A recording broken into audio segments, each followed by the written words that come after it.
Hello everyone, I am Sweety Singh Rajput. Welcome back to my YouTube channel. आज है 23 अगस्त 2023, daily current affair by SSR.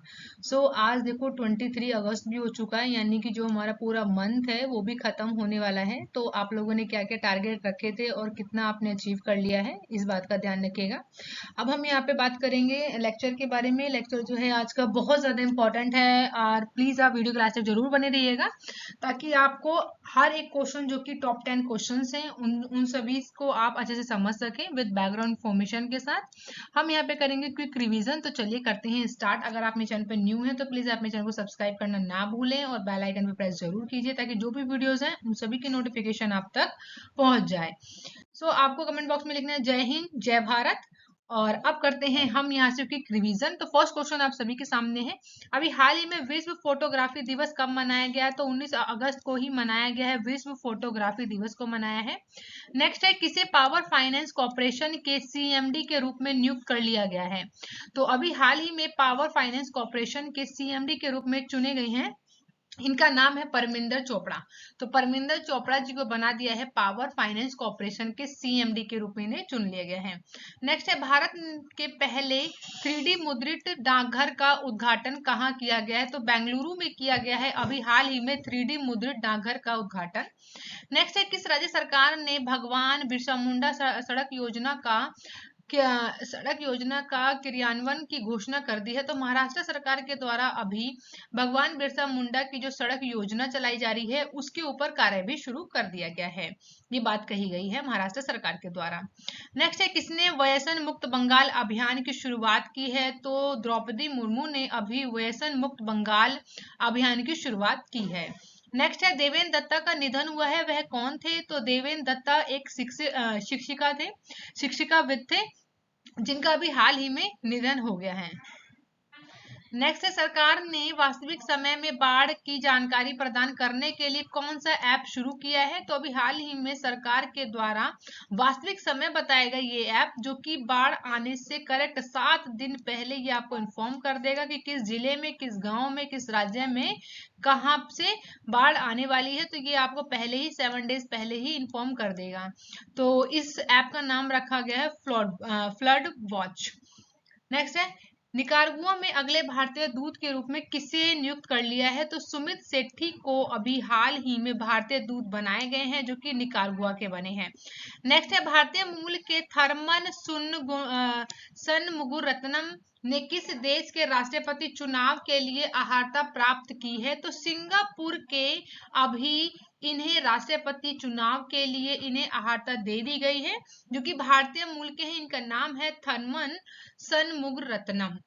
Next है, किस राज्य के मुख्यमंत्री ने अबुआ आवास योजना की घोषणा की है? तो झारखंड के द्वारा अभी हाल ही में राज्य के मुख्यमंत्री जो कि झारखंड के द्वारा अभी अबुआ आवास योजना की यहाँ पे शुरुआत की है। तो हेमंत सोरेन के द्वारा इस योजना की शुरुआत कर दी गई है। नेक्स्ट है, नौवें राष्ट्रीय मंडल संसदीय सम्मेलन का उद्घाटन करेंगे कौन? तो ओम बिरला जी करने वाले हैं। तो यहाँ हमने किया है क्विक रिवीजन। तो चलिए बढ़ते हैं आगे। तो चलिए स्टार्ट कर लेते हैं सेशन। आज है 23 अगस्त 2023, daily current affair by SSR. First question आप सभी के सामने है, हाल ही में आतंकवाद से पीड़ितों को स्मरण और श्रद्धांजलि का अंतर्राष्ट्रीय दिवस कब मनाया गया है? तो अभी हाल ही में आतंकवाद से पीड़ितों को स्मरण और श्रद्धांजलि देने के लिए अंतर्राष्ट्रीय स्तर पर दिवस मनाया जाता है, जो कि 21 अगस्त को मनाया जाता है। तो ऑप्शन डी यहाँ पे करेक्ट है। तो याद रखिएगा 21 अगस्त को मनाया जाता है। नेक्स्ट है, बैकग्राउंड इंफॉर्मेशन की बात करेंगे। यहाँ पे आतंकवाद के पीड़ितों को याद और श्रद्धांजलि का अंतर्राष्ट्रीय दिवस जो है प्रतिवर्ष 21 अगस्त को ही मनाया जाता है। यह 21 अगस्त 2023 को आतंकवाद के पीड़ितों की याद और श्रद्धांजलि के अंतर्राष्ट्रीय दिवस का 6वां स्मरण उत्सव मनाया जा रहा है इस साल। वहीं आतंकवाद के पीड़ितों को याद और श्रद्धांजलि अंतर्राष्ट्रीय संयुक्त राष्ट्र महासभा के द्वारा 20 दिसंबर 2017 को अपने संकल्प में 165 में से 72 स्थापित किया गया था, यानी कि 165 देशों में से 72 देशों ने इसे स्थापित करने में मदद किया था। ठीक है। जो कि प्रस्ताव को आम सहमत में अपनाया गया था, जो आतंकवाद का मुकाबला करने और उससे पीड़ितों का समर्थन करने के लिए मजबूत अंतर्राष्ट्रीय प्रतिबद्धता को दर्शाता है। तो इम्पोर्टेंट डे है, याद रखिएगा। 21 अगस्त को हम क्या सेलिब्रेट करते हैं? आतंकवाद से जो पीड़ित लोग होते हैं या फिर जिनकी आतंकवाद की वजह से मृत्यु हो जाती है, उन लोगों को श्रद्धांजलि दी जाती है। अंतरराष्ट्रीय स्तर पर इस दिवस को मनाया जाता है 21 अगस्त को। नेक्स्ट क्वेश्चन है सेकंड, हाल ही में किस देश का लूना 25 अंतरिक्ष यान चंद्रमा से टकराकर दुर्घटनाग्रस्त हो गया है? तो लूना 25 की बात करें तो ये रूस का है, ऑप्शन सी इज करेक्ट है। तो रूस का जो अंतरिक्ष यान है जिसका नाम है लूना 25, जो अभी हाल ही में चांद पे गया था और ये यहाँ पर कह सकते हैं कि लैंडिंग नहीं कर पाया और ये यहीं पर दुर्घटनाग्रस्त हो गया है। तो रूस के बहुप्रेक्षित चंद्र मिशन जिसका नाम है लूना 25 एक महत्वपूर्ण झटका लगा है, क्योंकि अंतरिक्ष यान नियंत्रण से बाहर हो गया। इसी कारण चंद्रमा की सतह पर यह दुर्घटनाग्रस्त भी हो गया है। तो याद रखिएगा लूना 25 कहाँ है, किसका चंद्र मिशन है? तो रूस का है, जो कि असफल हो गया है। नेक्स्ट, अभी हाल ही में किस देश ने फीफा महिला विश्व 2023 का खिताब जीत लिया है? तो फीफा वुमेन्स वर्ल्ड कप 2023 का जो अवार्ड जीता है वो किसने जीता है? स्पेन ने जीता है। तो ऑप्शन सी करेक्ट है। तो स्पेन की टीम जो है वो फीफा महिला विश्व कप 2023 अपने नाम खिताब इन्होंने कर लिया है। स्पेन ने महिला फीफा विश्व कप 2023 का खिताब जीता है। वहीं ऑस्ट्रेलिया के सिडनी में स्टेडियम में खेले गए फाइनल में स्पेन ने जो है इंग्लैंड को 1-0 से हरा दिया है। वहीं 1995 में की बात करें तो फाइनल में नॉर्वे ने जर्मनी को 2-0 से हराया था। वहीं 2003 की बात करें तो इस फाइनल में जर्मनी ने स्वीडन को 2-1 से हराया था और अपने नाम खिताब कर लिया था। वहीं स्पेन की पहली बड़ी अंतरराष्ट्रीय ट्रॉफी की बात करें तो 2007 में जर्मनी के बाद महिला विश्व कप जीतने वाली पहली यूरोपीय टीम बन गई है। तो इम्पोर्टेंट है, याद रखिएगा। अभी हाल ही में स्पेन ने है जो महिला विश्व कप 2023 का खिताब अपने नाम किया है, किसे हराकर? इंग्लैंड को हराकर। नेक्स्ट है, हाल ही में कहाँ का tulip garden world book of records में शामिल हुआ है? तो करेक्ट ऑप्शन है ऑप्शन डी, यानी कि श्रीनगर। तो श्रीनगर का इतना खूबसूरत सा जो नजारा देख रहे हैं यही है ट्यूलिप गार्डन, जो कि वर्ल्ड बुक ऑफ रिकॉर्ड्स में शामिल कर दिया गया है। Indira Gandhi memorial tulip garden ने एशिया के सबसे बड़े और अपनी तरह के सबसे शानदार पार्क के रूप में वर्ल्ड बुक ऑफ रिकॉर्ड्स में इतिहास में अपना नाम दर्ज करा लिया है। इंपॉर्टेंट है, याद रखिएगा। यहाँ पर जो है इस गार्डन में 15 लाख जो फूल इसके अंदर हैं ट्यूलिप के, अलग अलग तरीके के, जो कि इस पूरी सुंदरता को दर्शाते हैं अपनी अलग अलग विविधता के साथ। तो याद रखिएगा। नेक्स्ट है फिफ्थ क्वेश्चन, हाल ही में कौन सा राज्य सरकार दूसरे वर्ष परियोजनाओं के लिए बैंक से धनराशि प्राप्त करने पर शीर्ष पर रहा है? यानी वो राज्य जो लगातार सेकेंड ईयर भी अपनी परियोजनाओं के लिए बैंक से धन लेने में शीर्ष पर रहा है। तो वो कौन है? ऑप्शन ए करेक्ट है, यानी उत्तर प्रदेश। तो उत्तर प्रदेश राज्य जो है दूसरे वर्ष भी परियोजनाओं के लिए बैंक से धन प्राप्त करने में टॉप रैंक हासिल की है। तो याद रखिएगा फर्स्ट रैंक पे कौन है इसमें? यूपी। नेक्स्ट है, यहाँ पे हम बात करेंगे भारतीय रिजर्व बैंक, जो कि आंकड़े के अनुसार बताता है कि तमिलनाडु जो है लगातार तीसरे वर्ष सबसे अधिक बाजार उधार लेने वाले राज्यों में उभरा है। वहीं वित्त वर्ष 2023 में अप्रैल फरवरी की अवधि के दौरान बताया तो राज्य विकास ऋण, ठीक है, जिसे बोलते हैं SDLS के माध्यम से तमिलनाडु की सकल बाजार उधारी जो है 68 करोड़ रुपए थी। तो ये तो बात थी यहाँ पे तमिलनाडु के बारे में, तो इस बात को भी आपको याद रखना है इन्फॉर्मेशन को। नेक्स्ट है क्वेश्चन, हाल ही में किस राज्य में महाराजा वीर विक्रम की 115वीं जयंती मनाई गई है? तो जिन्हें आप देख रहे हैं इनका नाम है वीर विक्रम, जिनकी अभी 115वीं जयंती मनाई गई है। तो किस राज्य में मनाई गई है? तो ये याद रखिएगा आप लोग। तो ऑप्शन बी करेक्ट है, यानी त्रिपुरा। तो त्रिपुरा राज्य में भी महाराज वीर विक्रम की 115वीं जयंती को मनाया गया है। त्रिपुरा सरकार के सूचना और संस्कृत मामलों के विभाग के द्वारा महाराजा वीर विक्रम किशोर माणक्य बहादुर की 115वीं जयंती का आयोजन किया गया है। नेक्स्ट है, हाल ही में अभी कौन सी राज्य सरकार जन्माष्टमी पर प्रो गोविंदा प्रतियोगिता को आयोजित करेगी? तो प्रो गोविंदा प्रतियोगिता को आयोजित कहाँ किया जाएगा? महाराष्ट्र में। तो ऑप्शन ए करेक्ट है, याद रखिएगा।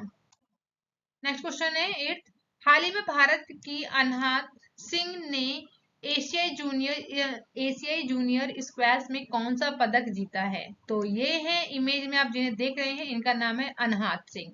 तो इन्होंने ही एशियन जूनियर स्क्वैश में अपने नाम कौन सा पदक किया है? तो ऑप्शन ए सही है यहाँ पे, यानी गोल्ड मेडल इन्होंने अपने नाम किया है। तो इंपॉर्टेंट है, याद रखिएगा। भारत की अनहत सिंह ने 16 से 20 अगस्त तक हुई एशियाई जूनियर स्क्वैश व्यक्तिगत चैंपियनशिप के अंडर 17 वर्ग में स्वर्ण पदक अपने नाम किया है इन्होंने। वहीं 15 साल की अनहत ने 20 अगस्त 2023 को हुए फाइनल में हांगकांग के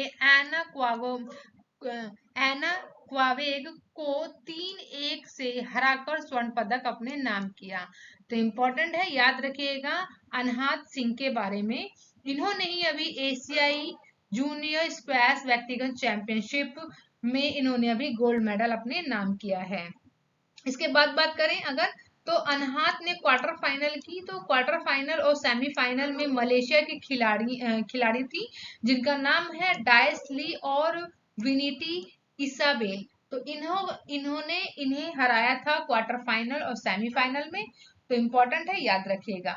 और फाइनल में इन्होंने हराया हांगकांग की एना को 3-1 से हराकर इन्होंने गोल्ड मेडल अपने नाम किया है। नेक्स्ट 9th क्वेश्चन है, हाल ही में कौन सा देश भारत में जन औषधि केंद्र मॉडल का अनुकरण करना चाहता है? तो भारतीय जन औषधि केंद्र जैसे स्थापित किया गया है, ऐसे ही इंडोनेशिया में भी जन औषधि केंद्र का जो मॉडल है वो अपनाना चाहते हैं।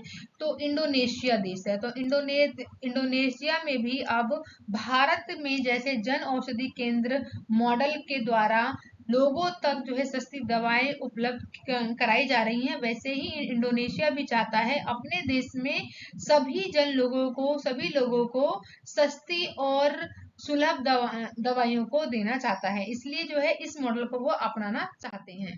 भारतीय स्वास्थ्य सेवा मॉडल की सराहना करते हुए सदादिकिन ने अपने देश में उसी भारतीय जन औषधि योजना को दोहराने की मांग की है।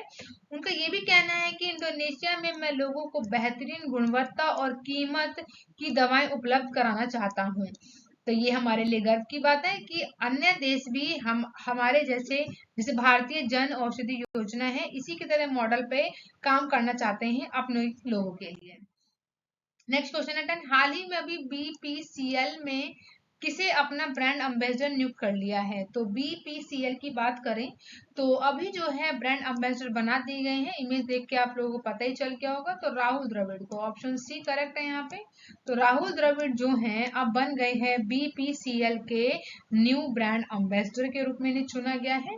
वहीं अगर बात करें यहाँ पे करीना कपूर का, तो करीना कपूर के बारे में भी मैंने आप लोगों को पढ़ाया था कि वो किसकी ब्रांड एम्बेसडर बनी थी। आपको कमेंट बॉक्स में बताना है इसका करेक्ट आंसर।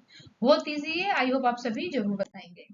नेक्स्ट है कि भारतीय पेट्रोलियम कॉर्पोरेशन लिमिटेड जिसे हम बीपीसीएल बोलते हैं शॉर्ट में, क्रिकेटर राहुल द्रविड़ को अपना नया ब्रांड एम्बेसडर घोषित किया है। वहीं बीपीसीएल की प्योर फॉर श्योर पहल और मेक स्नेक की श्रृंखला में भी समर्थन देंगे। नेक्स्ट आता है कि बीपीसीएल बड़ी मात्रा में कच्चे तेल का आयात करती है, उसे रिफाइनरी में संशोधित कर पेट्रोल और डीजल में भी परिवर्तित यानी चेंज करती है। कंपनी जो है कच्चे तेल की बड़ी मात्रा में आयात जो है कहां से करती है, ये याद रखिएगा, इराक और सऊदी अरब से, जैसे पश्चिमी देशों से की जाती है जो कि खाड़ी देश होते हैं। तो याद रखिएगा इसके बारे में। अब बात करेंगे यहाँ पे क्वेश्चन ऑफ द डे आप सभी के सामने है, हाल ही में किस राज्य के मुख्यमंत्री ने अबुआ आवास योजना की घोषणा की है? तो आप लोगों को 4 ऑप्शन दिए गए हैं, करेक्ट ऑप्शन को आपको कमेंट बॉक्स में बताना है। अब बात करते हैं यहाँ पे answer of the last video question जो कि मैंने आप लोगों से डिस्कस किया था और आपसे कहा था कि आपको करेक्ट ऑप्शन को कमेंट बॉक्स में बताना है। तो फर्स्ट यहाँ पे क्वेश्चन है कि हाल ही में निकारागुआ में अगले भारतीय दूत के रूप में किसे नियुक्त किया गया है? तो आप सभी का सही ऑप्शन होगा यहाँ पे ऑप्शन ए यानी Sumit Seth. And thank you for watching guys, मिलते हैं नेक्स्ट वीडियो में। Bye bye and take care.